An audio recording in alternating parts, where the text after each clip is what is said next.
grief wants to be acknowledged, or any feeling actually. It doesn't matter if it's just sadness. We are very good or more often more better in addressing happy feelings. Like if we are happy, if we feel good, then we're addressing them. But every feeling wants to be acknowledged, and grief also wants to be acknowledged.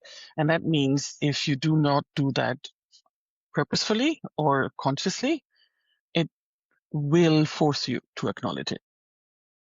It's Saturday and welcome to the Saturday Salon. And today I have a very special guest, a very dear friend of mine that I'm very excited to share with the world. And of course, also with our beloved YDL community that has been the main participants in these salons for, a little over 6 years. Christine Dawood, welcome. And I'm so glad to see you. And I'm guessing that you're tuning in live from UK, maybe?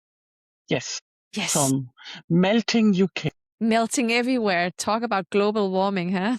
I know. It's crazy, isn't it? It is crazy. Well, you look fabulous, and I'm so happy to see you. Good to see you too. Your lovely smile is always good to see. Well, Christine, today is going to be a very interesting conversation. It's a conversation that you and I have had a few times, but never this way, right? Because we are celebrating. Celebrating is maybe a big word, but we are acknowledging the fact that you have come out with your memoir, and in that regard, we are going to have a talk about how on earth you have survived. To be honest, something I think would have killed me. So I'm particularly interested in getting to know what you're made of and what we can learn from such a tragedy, and also how the writing process have been for you. Your memoir is called 96 Hours. 96 hours of living hell, I guess, right? Mm. What is 96 hours? What happened if we go a little bit back in time for those who don't know you very well? You have had a husband, a good friend of mine also. You have 2 children. One is alive, one is not, your son. And you lost your son and your husband. And not only did you lose them, but you had to lose them while the whole world were watching, Christine. So it was next level. And now your book came out, and there's been so much awareness of your story, because there's also been a lot of awareness and TV and programs and speculations and all that sort of things around the tragedy. So this was your chance to come out with your story, and also with all the, all the knowledge about who they were and your life. And it was also a celebration of love and parenthood. And it's a conversation that's hard for me even to have, Christine, because you survived something that I don't think many people could survive. But you are a psychologist as well. You're German. I think that helps a little also. And with that, I mean that you have a very special way of looking at life. And I'm hoping today that we can have that somehow distilled and unpacked, because there's a lot of grief in the world, and a lot of us don't know how to live with that grief or even handle it. And through your book, there was a lot of healing going on. But you also started walking, and we will also talk a little bit about how you healed yourself. And through that, you started healing many others. And maybe you also found a new path in life with grief and how to heal others. But Christine, maybe we can take a step back and you can say a little bit about how you unwillingly became an author of this book. Well, I would like to say first, like you say something you wouldn't have survived, and I didn't either for a very long time. I wasn't living, I was just existing, right? So, but then I had people around me and who helped me through it. So, and I think you would also find people who would help you, but it's about community and accepting help as well. So how did I become the author of this book? It started with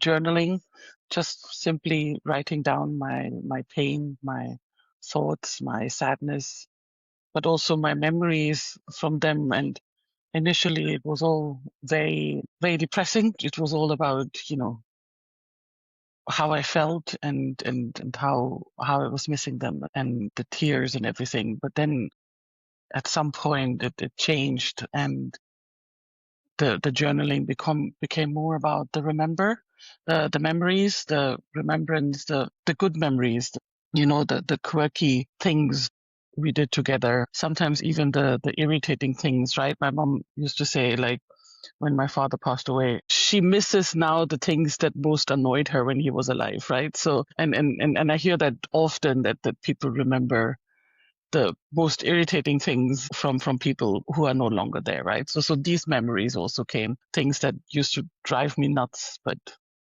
now I wish they would be still there, and other memories.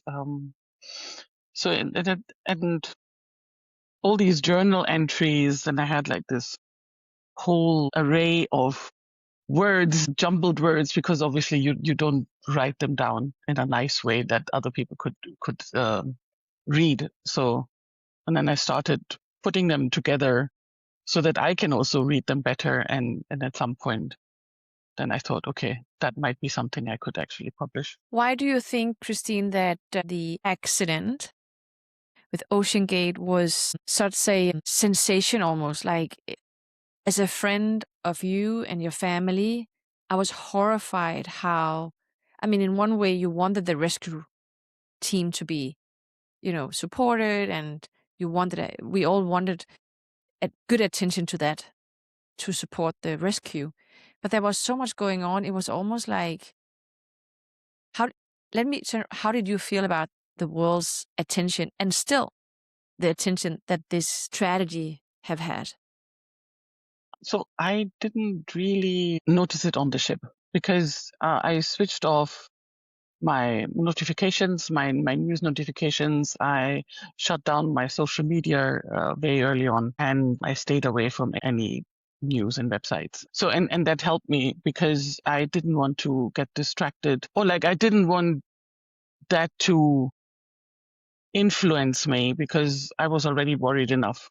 I didn't need any other comments or outside influence to be even more worried. So I switched that off very, very early on. But I obviously heard it through the family, and I heard it through people, to friends who shared things. And they always thought it's really helpful to send me website links. Let me tell you, like, anybody who grieves, do not send them website links, because that is just like not helpful. So I knew what's going on, but I didn't know the extent until I actually came back to shore.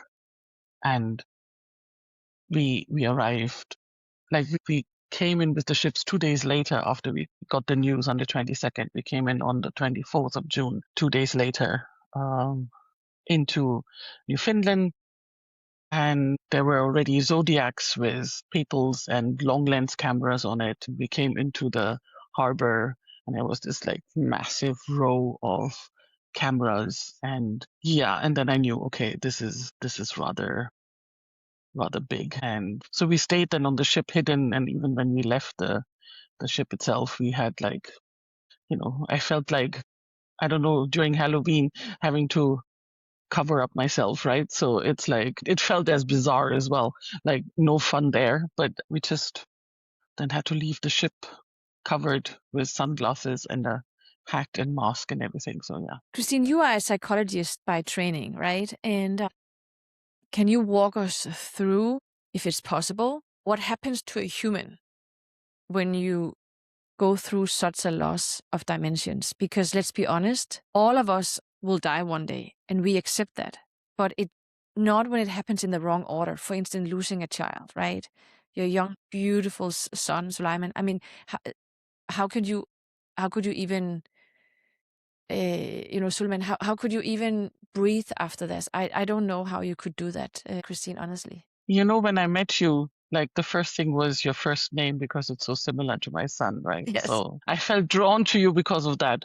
And I guess we have a connection because of the name. So there are the five stages of grief, and you start with denial, and you don't want to admit that anything even happened, right? So, and then there are other stages like anger, depression, but it's not linear, so it goes up and down. So often people think like you start with denial, and then you go to anger, and then you do depression, and then at some point you reach the acceptance stage. But that's not how it works, unfortunately. So you're going back and forth, and you're going up and down, and the intensity changes, and everything. You can even go like you might just be before the acceptance, and then you go right back to the denial again. No, no, no, this hasn't happened. This hasn't happened. So yeah, I wish I could say that this is like something which is linear, but it is not, unfortunately. And yeah, comparing it to a roller coaster, I think, is the best type of comparison you can have, and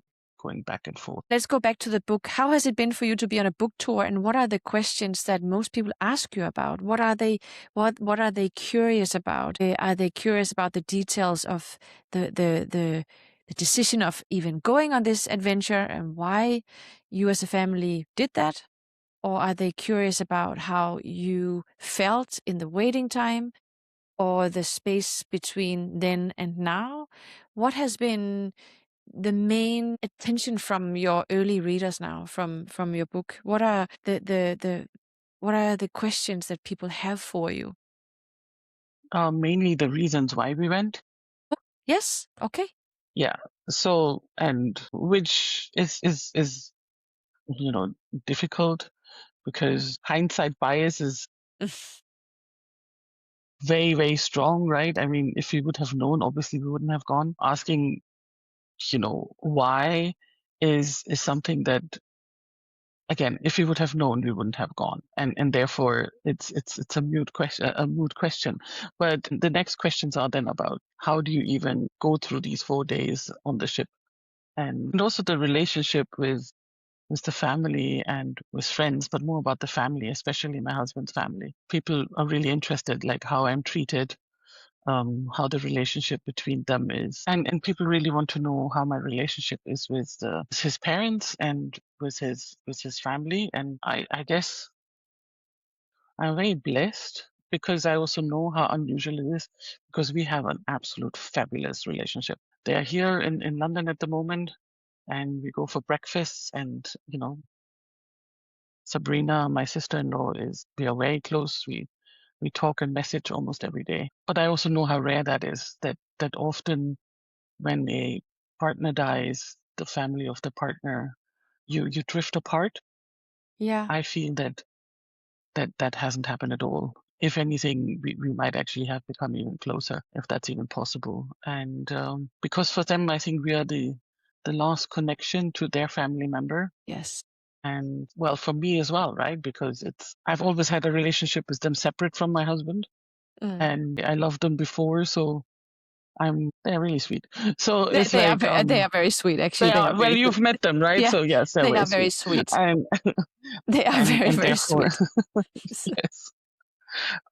It would have been really, really sad if that would have been not the case, right? Because I think that would have increased the loss even more if I would have lost them as well. And thankfully, that hasn't happened. The contact is as strong as ever. But people are interested in that. Like, have they abandoned me, or have they, Oh, okay, because interesting. it happens. It happens, right? So, I understand. I understand.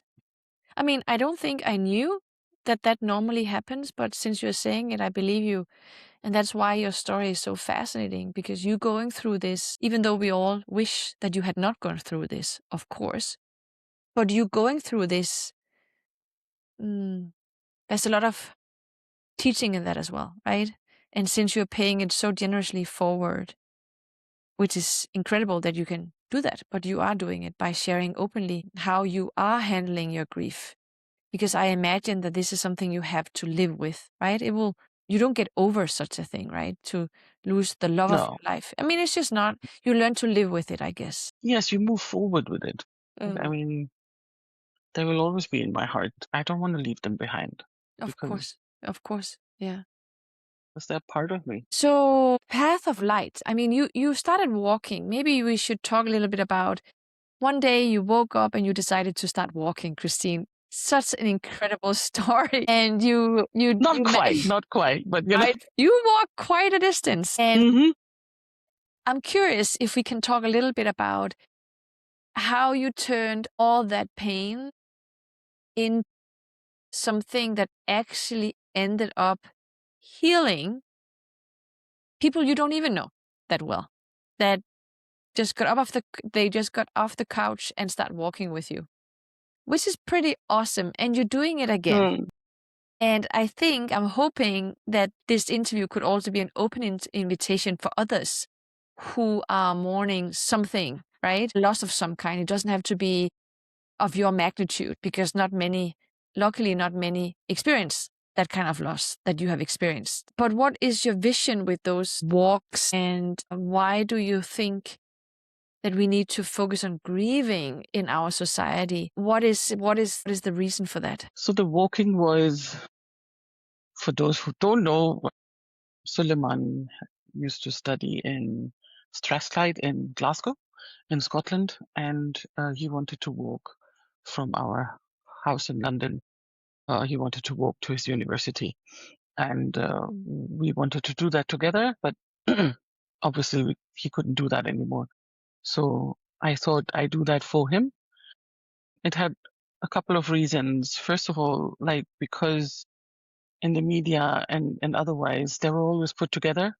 Like, their deaths was like just like always put together. My husband and my son were always as if it would have been just one loss, but they're very different losses, right? The loss of a partner is very different to a loss of a child. And so I wanted to do something just for Suleiman, and therefore I wanted to walk that. And I was very lucky that my brother is also very sporty, so he agreed to walk with me throughout, and that was good enough for me. I thought, like, as long as I have one person persistently with me, I can do that, right? So, but then it turned out that my niece also walked with me, my sister's daughter, and my sister followed us by car, and then people would join us on, for one day, maybe 2 days, how long they could on the way. And that was very special because they would also share their losses with me. And as you said, it's not just this losses of people. There's losses of identities. There's losses of jobs. There's losses of living circumstances, all sorts of things. There was even somebody with alopecia who lost her hair.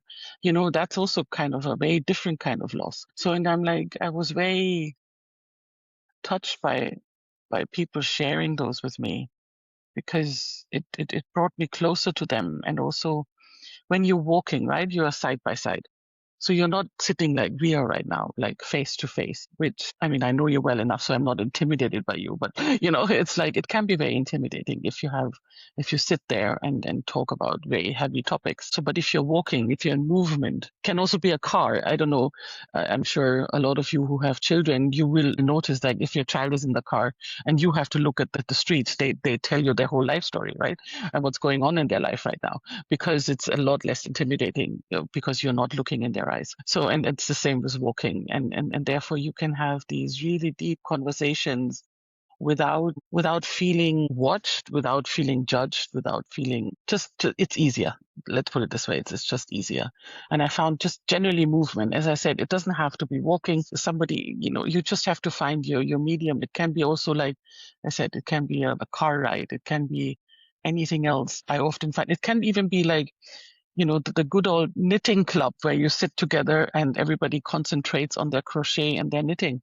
But you're talking, but you still do something with your hands. And these sort of, we are losing these kind of community interactions. I don't know how often we go somewhere where we just sit together and craft or do something, and have conversations that don't include food or alcohol, right? So, and then now I forgot the question though. What did you ask? Sorry. It doesn't matter.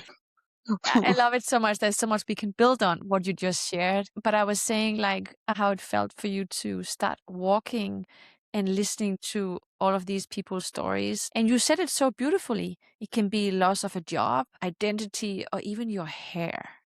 Loss is part of being human, and being human is incredible hard.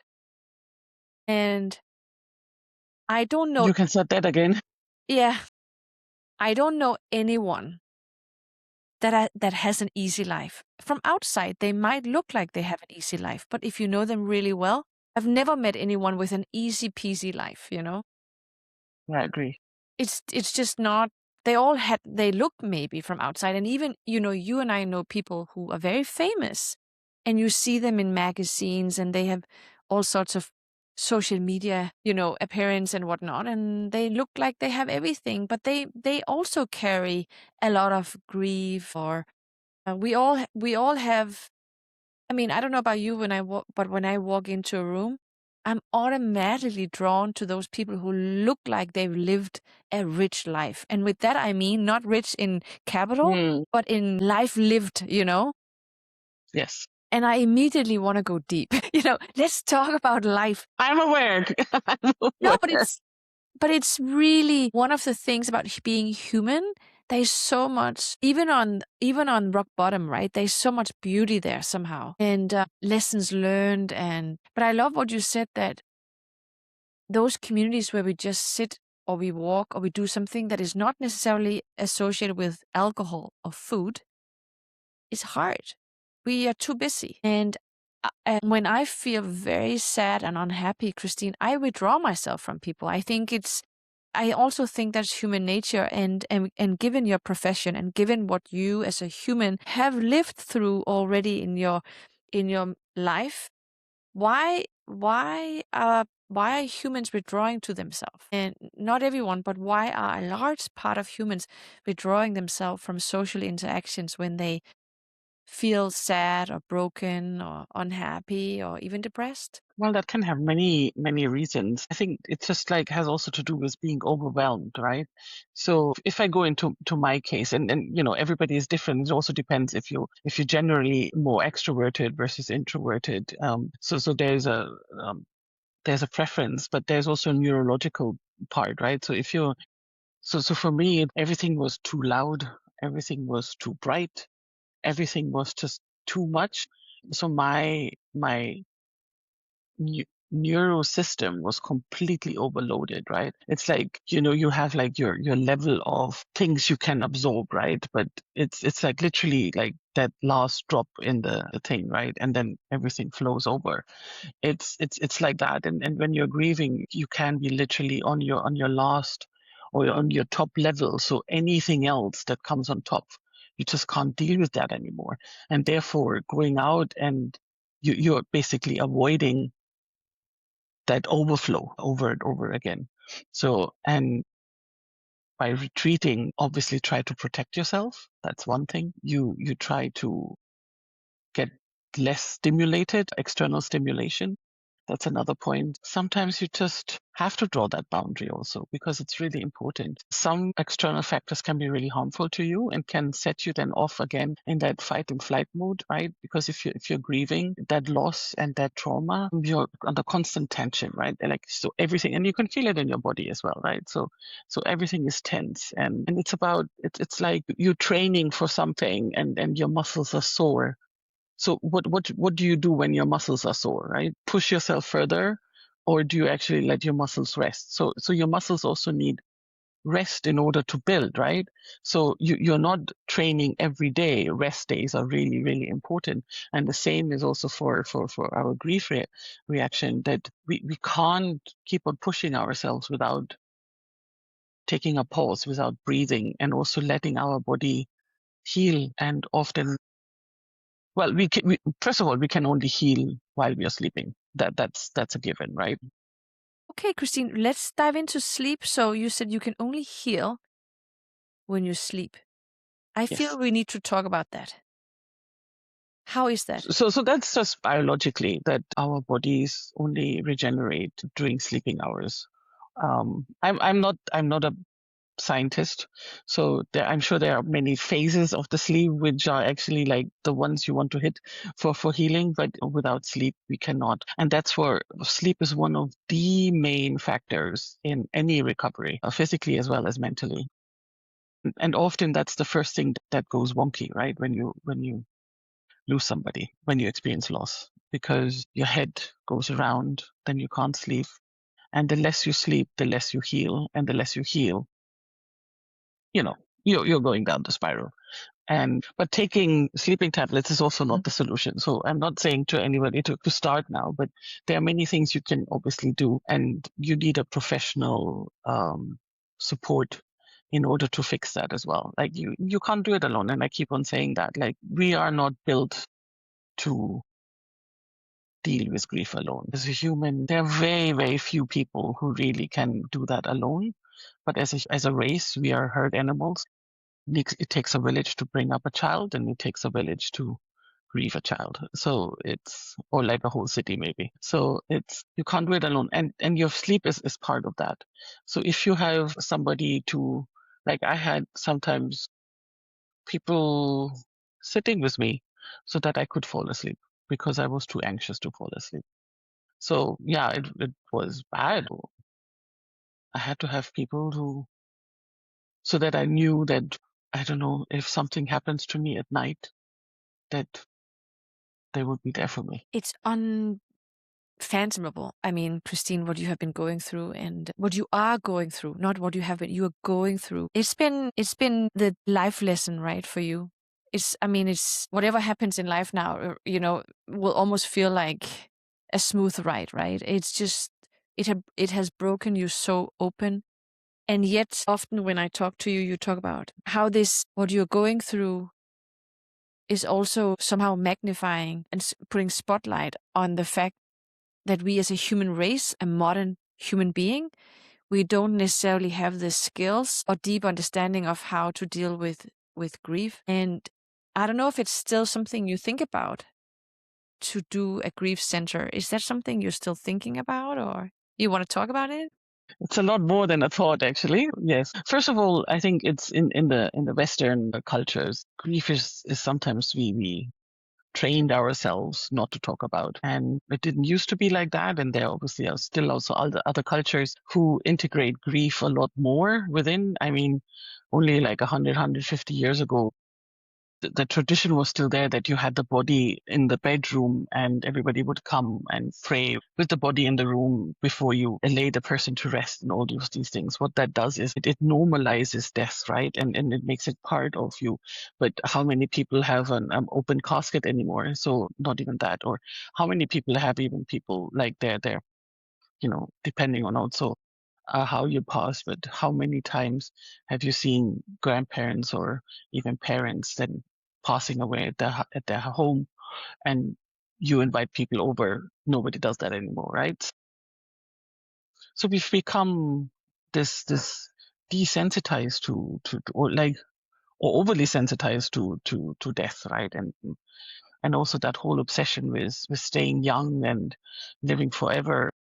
So it is a part of it because you can't live forever if you talk about death, right? And it is a part. I mean, some animals live a lot longer, some plants live. I mean, when I've read the first time into the redwood forest where you used to live nearby, I mean, look at those trees. They have been like hundreds of years alive, but at some point they will also pass, right? Even though it takes longer. But the stories they could tell, right? So that's one thing. And because death is such a unwanted topic, therefore grief becomes also this kind of taboo topic, or something you're supposed to do behind closed doors, is something private. And yes, grief is private. Unfortunately, my grief wasn't, because it was like broadcasted, not just a little bit, but like globally, right? So my grief wasn't private, and that was a huge lesson for me also, that maybe also it shouldn't. Like I don't wish anybody that kind of exposure, right? But it is just because I've been talking so much about it now, it gets easier. It gets normalized is maybe the wrong word, but for a lack of better word right now, it becomes um yeah, it gets easier to talk about it without having to burst out in tears every time I talk about it. And out of that, out of my experience, I want to help people. And therefore, when I was really down, I was looking for a safe haven to go and breathe and heal. And I couldn't find that in the UK. So I had to go to Germany, but it was just in the German language. So for anybody who doesn't speak German, you can't even go there. Not that I speak German, but we're not going to go into dialects right now. So I had to go there, and I found the help I wanted to a certain extent. It really helped me. I mean, it really changed me. It helped me with my grief, but other aspects were still lacking. And therefore, like, the spiritual side was a little bit like and other parts of it. They didn't also look really after all the symptoms within the body, like grief and trauma can do, right? So you have grief and it sets in your body. So the amount of tension I had in my chest, in my legs, and my arms was just unbelievable.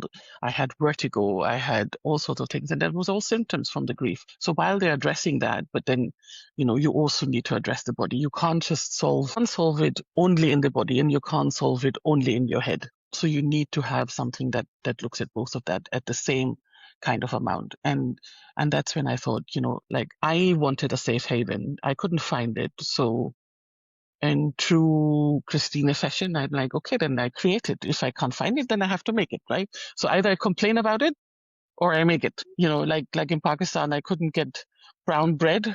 So I could either complain about it, could accept that I don't get it, or I could make it myself. And then that's what I did. I made my own brown bread in Pakistan. So, and it's the same with this now. I don't want to accept that it's not available because I think a lot of people need it. And I certainly don't want to complain about it because that's not going to change it. So I'm going to do it. And I found a property, and hopefully by the end of next year, we will have a center. And this year in October, we will have our first retreat for grief in Scotland. And so if you're interested, let me know. So where we're going to do a week of working through loss on the basis of, or under the framework of kintsugi. You know kintsugi? It's the Japanese art of, broken pottery, which you then put back together and put gold in it. So under that framework in that week, I just want people to put something back together. I don't want them to think that they're broken because that's also not to break, but putting something together and making it stronger as well as more beautiful, but different than before. And I think that's also part of grief, that we can become a better version of the one we were before. I like that. There's a before and an after. You were someone before and then someone after. And now it's part of your story, right? It is your story. I like that. So Christine, you said in the beginning here, the loss can be to many degrees and very different. And I guess a lot of people have read the book from the Stanford professor, The Body Keeps the Score. We start to acknowledge the fact that the body keeps the score. Do you know what happens if we do not address loss and trauma and those things? What happens to humans? Like, can it make us ill? So grief wants to be acknowledged, or any feeling, actually. It doesn't matter if it's just sadness or if it's, we are very good and more better in addressing happy feelings. Like if we are happy, if we feel good, then we're addressing them. But every feeling wants to be acknowledged, and grief also wants to be acknowledged. And that means if you do not do that purposefully or consciously, will force you to acknowledge it. That means, so I sit in Suleiman's room and put on some music I know that's going to trigger me. And then I consciously grieve for 10 minutes, half an hour. And I really lean into it and acknowledge it and say to grief, okay, I know you're here. I'm acknowledging you. I'm accepting you. Not quite there yet, but I'm getting there. So, but just to say, like, I know you're here and I'm looking at you and I'm breathing. And then I can close the door, and now I'm a lot less surprised by it.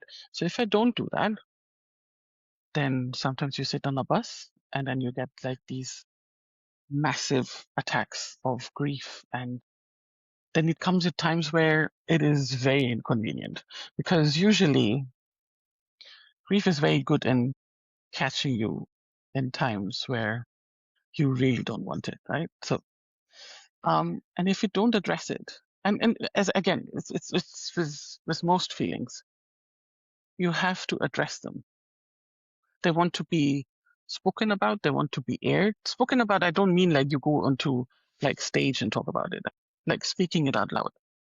And like it is even enough to speak it out loud into your phone without anybody. I did that as well for my book, right? I would go on my walks and I would dictate it to my phone. Look very stupid, but if somebody crosses you with their dog and they just look at you and you're talking into your phone, but so there's something about the voice resonating within our body. So if you speak it out loud, it doesn't have to be necessary to somebody else, but spoken out loud is like, I don't know, it depends also on your learning style, but often if you read a book out loud with a topic you want to learn about, often reading it out loud helps you with remembering. And it's the same with speaking out your inner turmoil. And yeah, you can get ill, seriously ill, physically, from grief, from trauma, from it sits within you, and it can lead to like, we do know correlation between certain mental conditions and cancer. If something eats you up alive, there's a correlation between grief and cancer, so it can make you seriously ill, so you have to address it. So one of the first things my GP did after the thing, she sent me for a mammogram. She's taking blood very frequently to make sure I don't get. So colon cancer is one of those cancers which are very strongly related to grief. As in, like, I don't know the percentage. I'm sorry, I should have looked that up. But people with grief are a lot more likely to develop colon cancer than people without having a major loss in their life, and other illnesses obviously as well. So Of course. it's not just, but cancer is one of those which are very strongly related. You can. I got my trauma score a few years ago, actually doing a session for, again, a Saturday Salon by a psychologist, and I took the online test for the ACT trauma score something, and mine is 10 out of 10, so it's actually the highest. I married someone with trauma score 1, so I guess we balance each other very well. But Bless him. bless him, yeah. Maybe his trauma score is even just a half and not even 1, So he's been living a very different life than me. And I'm saying that with all of my, it is what it is, but not to my surprise, but actually a little bit. There's actually, when you have that high trauma score, the list of illnesses that comes along with that is just heartbreaking. Heartbreaking. And I can't stop wondering whether maybe by me writing all the books, doing all the talks, and all of that, as you said, Christine, actually, the spoken word, saying it out loud, acknowledging what you have been going through, not being ashamed of it or not, right? Because some trauma. Well, shame is a huge one. Shame is a huge one as well. Let's talk about shame. Women, at least we are from the same generation. We are born in the same year. You're a few months older than me, but otherwise we are the same age. When I was young, teenager, there was a lot of focus on shaming on us, if we were too loud, if we wanted too much. And, I don't know how it was in Germany before you moved to Pakistan and later to UK, but shame is a big deal. Does shame and grief, do they correlate, or? Shame and guilt, I don't know, siblings of it, right? So guilt most probably more than shame, but also shame, because people are sometimes ashamed to show their emotions, right? Especially as women, but no, actually not especially women. Women are a lot better. You name me a culture which accepts a crying man because they lost a friend. So it's very hard for men also to express that, right? I don't know. Denmark, I think, is a lot more liberated in that, I think. But still, so there's shame, connected to it, and therefore you suppress it. Not the stereotypical, or you have to be a man. No, it's so much more. It's just like you have to function, right? Even in the workplace, right? So grief literacy in companies is also really, really bad. I mean, that's also something that I want to address with the healing center as well, because you can't lose somebody on a Friday and hand in your report on Monday. You can't do that. And companies have to accommodate that because and acknowledge it, right? Okay, you shouldn't use it as an excuse, that a friend dies like every 2 months or so. I mean, yes, but it has to be acknowledged. And guilt is another. I mean, survivor's guilt, any sort of like what if I would have done that? And it also depends on how the person passes away. Like suicide is, for example, one of the most difficult forms of death for the people left behind. And also like grief is for the people left behind and not for the people who passed, right? Because they are no longer here. And you have to be also very pragmatic about that. I know that sounds really harsh for some few people, but I'm a deeply pragmatic person, and therefore grief is for the people left behind, not for the people who left us. See, that's also the word, right? They left us, right? So it's like, it's about us, right? We are saying they left us, but that's not what happened, right? They just went. It doesn't mean that, they just moved on to a different realm, to a different, I don't know what happened to the soul, or, like this is more a spiritual and a religion kind of discussion, and everybody has their own belief on that, but they are no longer in our present reality, but we are. So are they gone, or are we just left behind? It depends on how you frame it. Because if you say they left me, that means that you are still angry, that you are alone now. So this is also about loneliness, abandonment, and all these kind of feelings. It's very complex. Language is also something we should pay more attention to. It depends on what you say. Like if you say my loved ones passed on, is a very different thing. You say, oh, like they left me behind.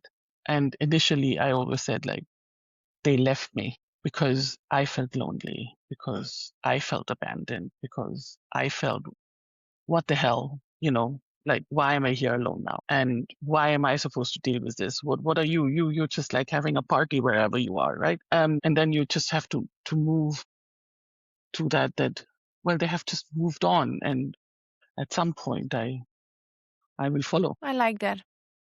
It's good to pay attention to what you say. And it's also is what I hear also, Christine, is also okay to be upset and angry. Oh, absolutely. It's very important. You're But talking it to depends on how, right? So it depends on how, and there's a healthy way, obviously.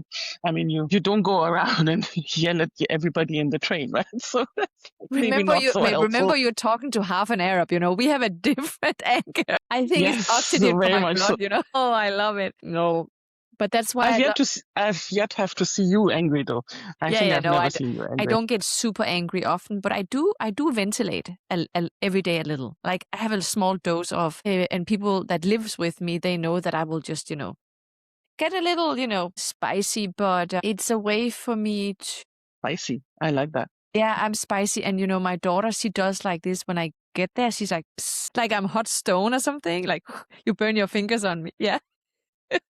I Eh, like that. Yes. Yes, but it reminds me, when she does that, I'm like, I'm there again. But I honestly think, Christine, it has been my way to heal, to let a little bit steam out every day. Remember, I have the first 20 years of my life was just non-stop trauma, non-stop. So I think it's a way for me to survive, and I thrive that way. Hmm. And I acknowledge what I have been through, and it does not own me. And I'm not, you know what? I'm not even upset anymore, actually, with a lot of things that I have been gone Well, through. then you have gone through the grief cycle, and you have reached the Yes. acceptance phase, right? Yes, but it took long. It took long. And when I met my husband many, many, many years ago, we were very young. I did tell him up front, you're not marrying someone easy. Just go into this with your eyes wide open. I have a history, right? And it will come to the surface. I will be triggered in many different situations, and you need to be okay with that. And he was, and clearly it's going really well. But as a human, honestly, Christine, I acknowledge all that sadness, darkness, adversity, brokenness, all of that as part of my story without being a victim. And it's not because I'm particularly strong or anything, but I really did not. I don't even know. I don't know if I even have the vocabulary for that.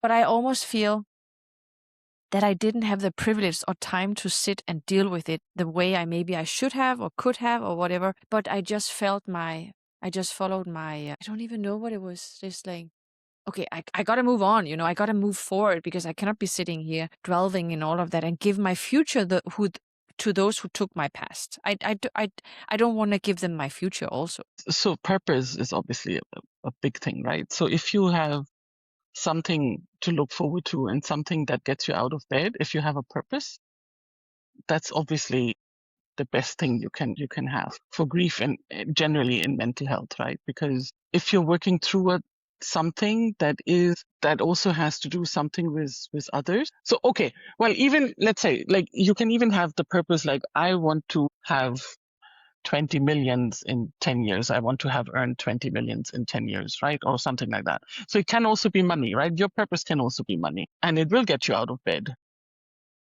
At some point you will have to, I guess, then sit back if it's a healthy goal or not. But, it's about the purpose. It has to be something that drives you. And that can be anything. For me now, that's the healing center because I now wake up with not every day where my first thought is Shazada or Suleiman. Now I wake up with, oh my God, I need to get that contract out and I need to like call that person for because we have to, whatever. And then I catch myself and I'm like, oh wow, like they weren't my first thought when I woke up. And that's then sometimes where people could feel guilty about it, where guilt and shame also comes into, right? Like I should think about them. I do, but that purpose is guiding me now and is giving me something that to create something new. And that for me is important. So your purpose, if I look at your adventures, well, they have changed over the years. Let's put it this way. Like initially, I think you were driven by something else. Now you're much more philanthropy and driven, right? But that's okay because initially, whatever your goals were, they gave you purpose because you wanted to be different than that victim you were made of. Yeah, I think, I had sometimes I run into people and they will tell me in the streets, you said something 16 years ago and it changed the way I look at things. Or I never wake up in the morning thinking that I have had a huge impact on anyone. I really don't. But once in a while, I do get an email or a text or I meet someone that says, you said something 15 years ago or you did something that made me look at my adversity or my struggle or my disadvantages in a different light. Right? Mm. Mm. Because I'm coming out with my new book. Thank you for writing endorsement, Christine. I'm so honored. And the front cover is actually, well, it's still in the making, but it's like a wall that is getting painted, but not very properly, right? Just like a little, not perfect. And I thought wasn't it the mattress? it was the mattress, yeah. But then we thought about that maybe people think it's a book about something completely different than what it is. So we need to remove the mattress. Okay. So we had to think about that also cultural interpretation of things. So we changed it to a wall. I'm so excited to show it to you. Anyway, and it was because I thought about a moment where someone triggered me to think different about my life. And that was when I went to the welfare office in Denmark. And you only go there if you really cannot get a job or it's not a nice place. You don't want to go there. And I was like 18, maybe on my way to turn 19. And she looked at me and she laughed and said, you know what? She totally did not see even the slightest little piece of talent in me. No, listen.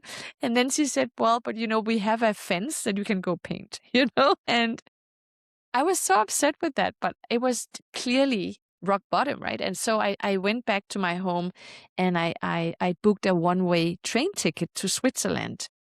And I moved to Switzerland, got myself a job, and the rest is history. But the whole thing is that stories like that can actually motivate Yes. people that have absolutely, Christine, nothing left.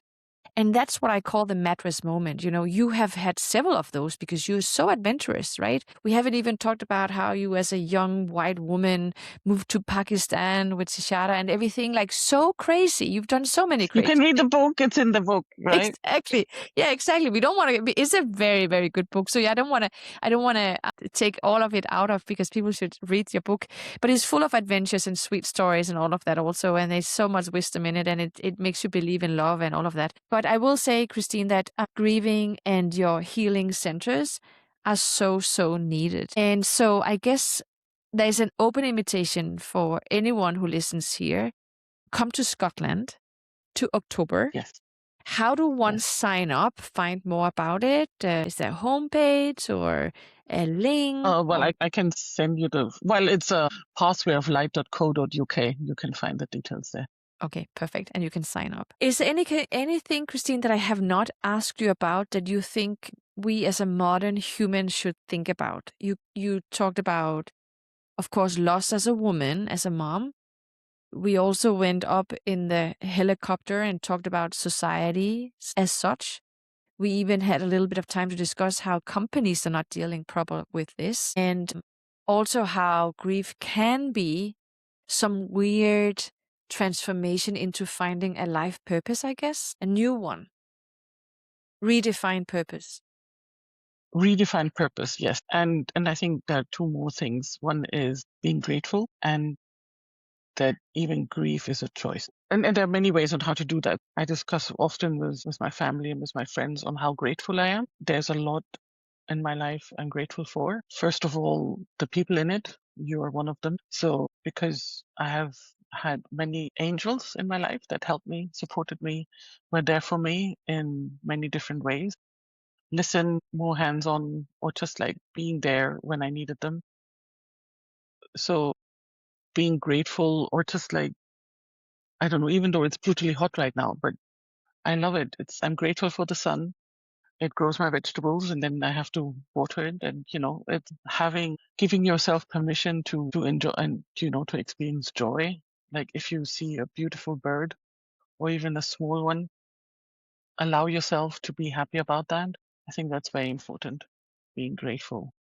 And you have a choice in how you react to things.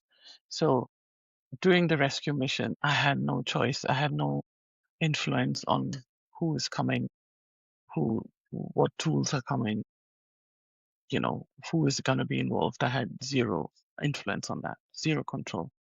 I didn't have control over where they are. I didn't know where they are. They're coming back up or not. After that, I had zero control, like -100 control over media, right? So there was a lot out of my control, and I just had to react. But over the years, over the months, weeks, and years, I learned that it is a choice.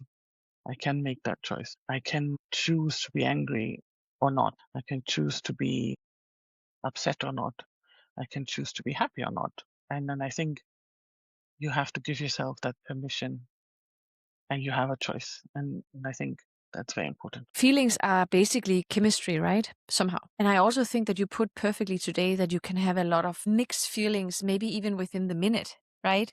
Extreme unhappiness, and then a beautiful bird flies by, and then you appreciate that, and then it's just the whole feelings, all our feelings are so complex, and we have, as humans, have to live with the fact that we can be both very, very happy and very, very sad at the very same moment, Yes. which is And both are valid. Yeah. And Yeah. both can be true. Yeah. Yeah. Well, Christine, you are, of course, I keep saying that to you many times, my absolute role model when it comes to embrace life as it is. Right back at you. No, you're way better at that. And you do it in such an elegant way where you are not hiding or trying to hide your feelings or sadness or grief or anything. It just coexists. So I don't even have the word because it cannot be perfect, right? What is perfect, but it's just to such a degree where you allow me, you give me and many others a glimpse into what it means to be a well-lived person that has been through a lot, and yet is capable of standing strong and with so much power. And you never shy away from having this conversation, never, which is also incredible. And I've seen you walk into rooms, both virtually, but also, of course, in person. And you walk into life. This is your story. This is your life. And you never shy away from talking about it but you're also more than that, right? I feel like you can also walk into a room and just be Christine for a second, right? And then if people bring it up, you don't mind, of course, telling how you are or what you have been through, or if they are curious. But I also can be a wallflower, like Yeah. there are days where I don't feel it either, and then I just slip into a room and just stay in the corner. So that's also. Which is also great to know that we don't always have to have this persona, whoever we are. It's okay to go in and out of our persona and Exactly. Okay. Well, Christine, thank you for spending so much time with me today and allowing me to broadcast you widely and highlighting your book, 96 Hours. And it's a very personal book and a lot of reflections on not only what you've been going through in your life, but also you're giving others, myself included. I don't like to say a roadmap or tools, but definitely a deep understanding that grief and loss is actually as much part of a life as happiness and great things and nothing lasts forever. That's for sure. And I went to the beach before this interview just to prepare a little bit mentally. And I was sitting there next to my amazing husband, of course, I'm very thankful for, of course. And I thought, I hugged him and I thought about you, that one day I cannot hug him anymore or he cannot hug me. That's for sure. One day there will be nobody next to me, right?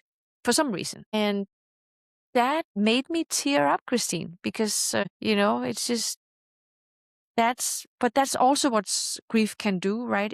Me knowing that, because also of your story, but also what you and I have been talking about for so long and many times, it also makes me appreciate that moment a lot. Because I accept the fact that one day he will not be there. Yeah. Right? Even though you're alone, so they won't spend the rest of your life with them. It's like they are not spending the rest of our lives with them, but we were part of the rest of their life. That's it.